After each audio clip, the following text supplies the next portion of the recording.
రైతు సమస్యల పరిష్కారం కోసం జాతీయ రహదారి దిగ్బంధానికి ఆదిలాబాద్ అఖిలపక్ష నేతలు పిలుపునిచ్చారు. ఈ నేపథ్యంలో బోరజ్ వద్ద జాతీయ రహదారిపై పోలీసులు భారీగా మోహరించారు.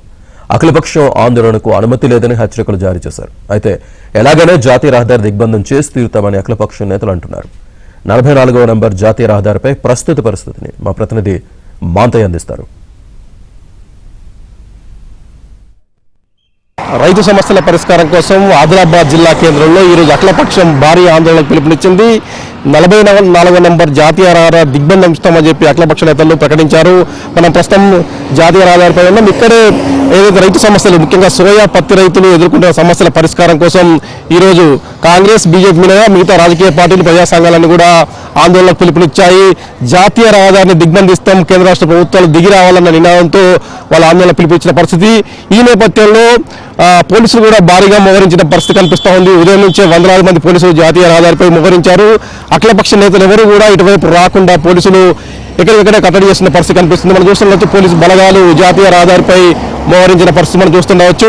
ఏదైతే జాతీయ రహదారి ఇది కాశ్మీర్ టు కన్యాకుమారి జాతీయ రహదారి, ఇది దిగ్బంధం కనుక కొనసాగితే శాంతి భద్రతా సమస్యలు తలెత్తే అవకాశం ఉందన్న అంచనాతో పోలీసులు నిన్న నుంచే కూడా ఈ కార్యక్రమానికి అనుమతి లేదు, ఎవరు కూడా ఈ కార్యక్రమంలో పాల్గొనకూడదు, చట్టపరంగా కేసులు పెడతాం, చట్ట విరుద్ధమైన ఈ ఏదైతే ధర్నా ఆందోళన దిగ్బంధంలో పాల్గొనకూడదని చెప్పి పోలీసులు హెచ్చరికలు జారీ చేశారు. ఈ నేపథ్యంలో ఈరోజు అఖిలపక్షం ధర్నా ఏ విధంగా ఉంటుందా లేదా అనేది కూడా ఒక ఉత్కంఠ ఉంది. ప్రస్తుతానికైతే ఆ అఖిలపక్ష నేతలు ఎవరు కూడా ఈ జాతీయ రహదారిపై రాలేదు. పోలీసు బలగాలు కూడా ఆయా ప్రాంతాల్లో ఎవరు కూడా ఇటువైపు రాకుండా పోలీసులు కట్టడి చేసిన పరిస్థితి కనిపిస్తూ ఉంది. ముఖ్యంగా శాంతి భద్రతల సమస్యగా మారే అవకాశం ఉండడంతో పోలీసులు నిన్న నుంచే కూడా ఆంక్షలు విధించారు, హెచ్చరికలు జారీ చేసిన పరిస్థితి మనం జాతీయ రహదారిపై చూస్తూ ఉండవచ్చు. వాస్తవానికి జిల్లాలో పత్తి సోయా రైతులు గత కొద్ది రోజులుగా తీవ్ర ఇబ్బందులు పడుతూ ఉన్నారు. ముఖ్యంగా పత్తికి సంబంధించి తేమ విషయంలో పత్తి రైతులకు సంబంధించి తేమ సాకుతో గిట్టుబాటు ధర తక్కువగా ఇవ్వడం, అదేవిధంగా కొనుగోలు చేయకపోవడం, దీంతో దిక్కులేని పరిస్థితుల్లో పత్తి రైతులు ప్రైవేటుకు తక్కువ ధరకు అమ్ముకున్నారు. అదేవిధంగా సోయా కూడా అదే పరిస్థితి నెలకొంది. సోయా పంట వర్షాలకు దెబ్బతింది.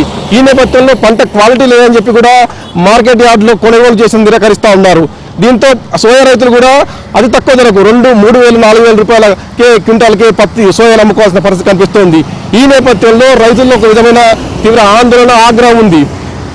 దీనికి సంబంధించి అఖిలపక్ష నేతలు గత 15 రోజుల నుంచి కూడా తీవ్రస్థాయిలో నిరసన తెలుపుతా ఉన్నారు. ఇటీవల బీఆర్ఎస్ వర్కింగ్ ప్రెసిడెంట్ కేటీఆర్ కూడా ఆదిలాబాద్ మార్కెట్ యార్డ్కి వచ్చి వెళ్లారు. అయితే ప్రభుత్వంపై ఒత్తిడి పెంచేందుకు, ముఖ్యంగా ఏదైతే సీసీఐ పత్తి పంట విక్రయం విషయంలో సీసీఐ కొన్ని కఠిన నిబంధనలు విధించింది, కపాస్ యాప్ అనే యాప్ను తెచ్చింది. ఆ యాప్ వల్ల రైతులు ఇబ్బంది పడుతూ ఉన్నారు. అదేవిధంగా ఏదైతే బయోమెట్రిక్ విధానం, మరోవైపు క్వింటాలు 7 క్వింటాలు, ఒక ఎకరాకి 7 క్వింటాలకు కొనుగోలు చేస్తామని చెప్పడం, ఇవన్నీ కూడా రైతులకు ఏదైనా ఆందోళనకు, గందరగోళం దారిస్తాయి. సోయా కూడా అదే పరిస్థితి నెలకొంది. ఎప్పుడు లేని విధంగా బయోమెట్రిక్ విధానాలు, ఈ కొర్రీల వల్ల ఇదంతా కూడా ప్రైవేటు వ్యాపారులకు లాభం చేసే విధంగా ప్రభుత్వ నిబంధనలు ఉన్నాయని చెప్పి కూడా ఈ అఖిలపక్ష నేతలు ఆరోపిస్తున్న పరిస్థితి కనిపిస్తుంది. మొత్తం మీద కూడా ఈరోజు జాతీయ రహదారి దిగ్బంధం పిలుపు నేపథ్యంలో పోలీసులు అలర్ట్ అయ్యారు. మొత్తం రహదారి అంతా కూడా పోలీసులు మోహరించిన పరిస్థితి కనిపిస్తుంది. ఎట్టి పరిస్థితుల్లో కూడా కార్యక్రమం కొనసాగనివ్వమని చెప్పి పోలీసులు చెప్తా ఉన్నారు. ఖచ్చితంగా కూడా జాతీయ రహదారి దిగ్బంధం చేస్తామని చెప్పి అఖిలపక్ష నేతలు చెప్తున్నారు. మొత్తం మీద కూడా ఇక్కడ ఒక విధమైన ఉద్వేగ వాతావరణం నెలకొని ఉంది. ఇది ఇక్కడ పరిస్థితి. శ్రీనివాస్తో మాంతయ్య, ఆదిలాబాద్ జిల్లా.